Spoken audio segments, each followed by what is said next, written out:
Lewis. Yeah, Lewis Frank, ESPN Magazine over here. Hi.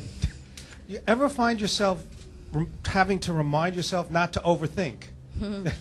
I think like this morning what I had to remind myself of is just that, you know, I just really have to trust my instincts. I think it's easy to get overwhelmed and think, fuck, sorry. I just need to go out there and go a little faster and try a little harder.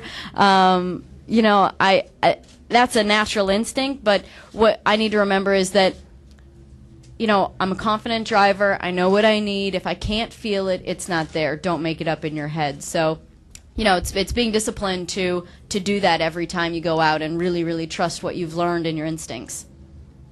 Who's next? Now Lee has one at the front. Lee Spencer, Fox Sports. How much testing have you done with Tony Jr.? He was talking about a couple of different places you guys were going to test. Where and when and during your time off?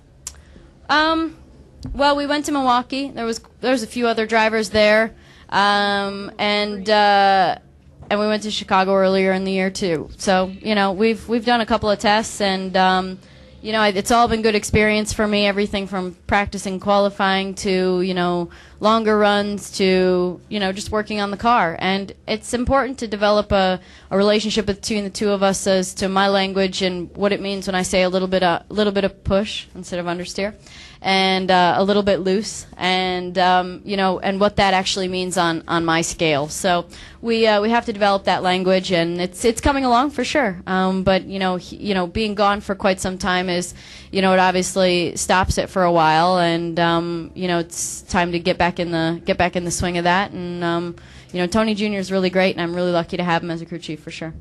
Reed. Reed Spencer with Sporting News Danica. Montoya said last week at Sonoma that he thought you made a lot of progress in the first 3 races that you raced in the Nationwide Series. How big of a reacclimation is it to take the time off and then come back to a competitive event in the Nationwide? I really don't notice much of a difference between the first time I get in it, the second time, or one weekend after another, or 4 months.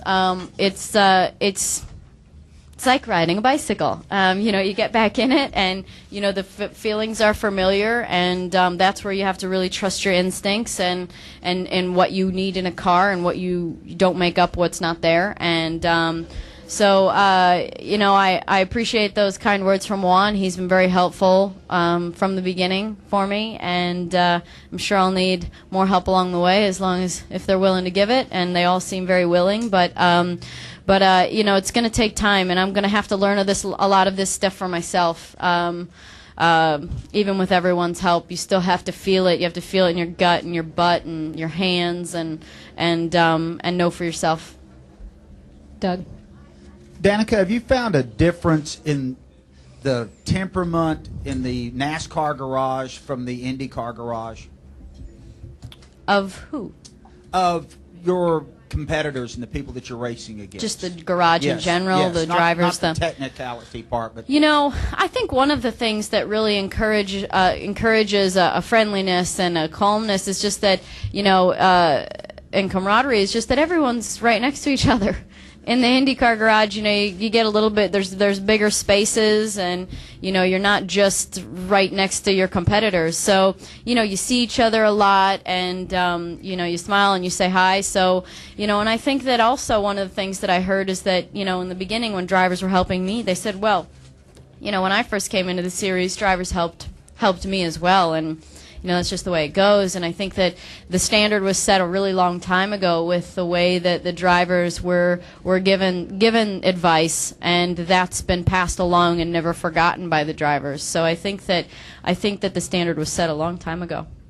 We'll go back to Ray, and then Marty, and then Jeff Hood, and please raise your hands so Annette and Dawn can see you. Thank you.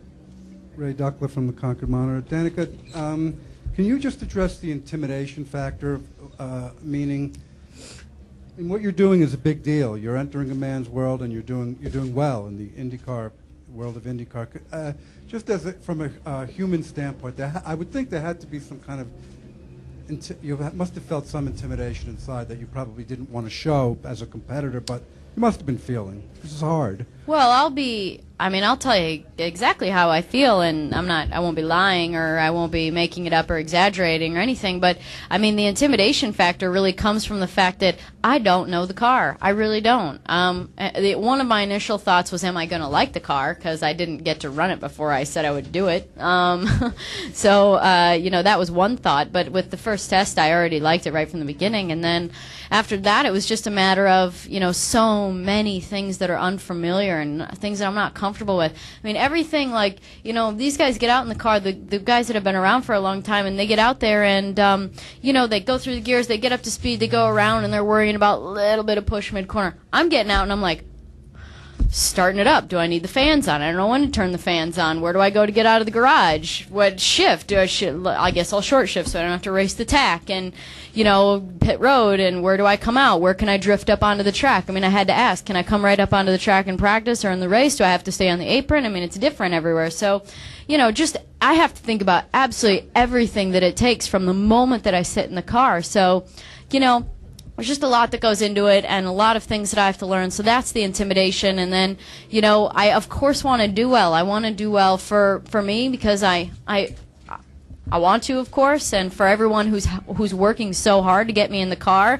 For my sponsors, for GoDaddy, who's putting up a lot of money and doing an amazing job in both IndyCar and NASCAR with me, and for the fans who sit out in the stands and they want to watch me do well. You know, we all want our team or our driver or whatever, we all want them to do well, and it's much more fun to watch then. So, you know, I want the fans to enjoy watching me, and that usually comes with running well and passing people and having a good race. So there's a lot of reasons why I want to do well, and that gets me nervous. So. Sounds like you have more to worry about than just worry about breaking down barriers.